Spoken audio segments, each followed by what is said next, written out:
I'll tell you, when I got down to San Francisco on the ferry, you had to go across the bay then on a ferry, you see.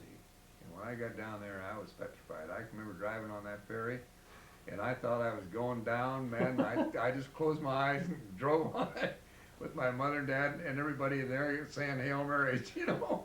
Down that ramp, I can see that boat yet. God, it was going up and down, you know. The ferry slipped. Scared the living pee out of me, you know. I never got over that.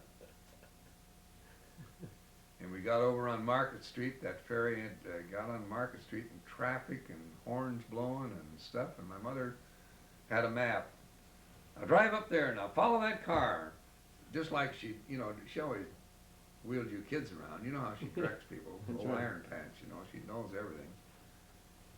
Turn up there. Go over here. Go up there. We're looking for Chestnut Street. Well, geez, I didn't even know where the hell I was, you know. Driving that car, I can always remember that.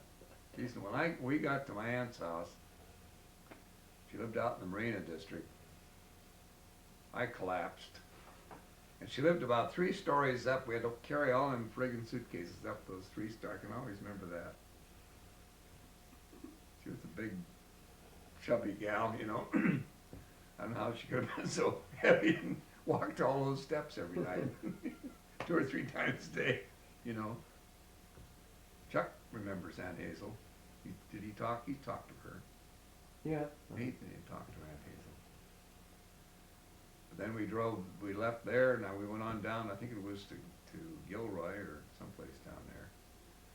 And my Aunt Margaret lived there for a while.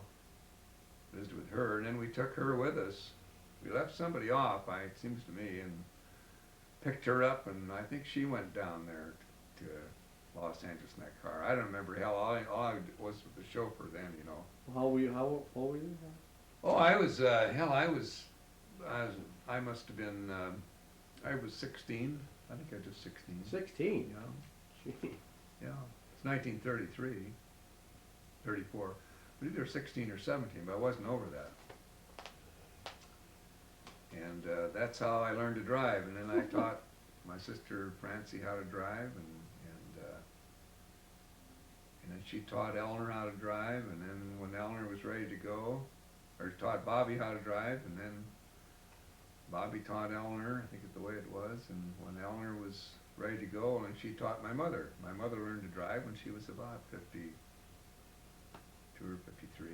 That's the first time she ever drove a Oh, car. it was? Yeah. I think she still got her license. Well, that's right. Yeah. And she could have had a license if they'd had a car, you know. Didn't have a car. But she was good at directing you in the back seat. She's a hell of a back seat driver. And it's probably a good thing she watched that road, you know. She was very well aware of my, you know, shortcomings driving a car.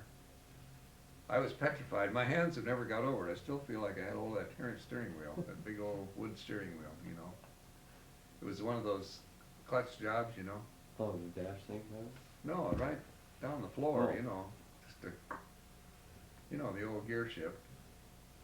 You've driven one of those, Yeah. haven't you? I mean, a real clutch. You Another know, one, yeah. the whole thing, but nothing like these Volvos, those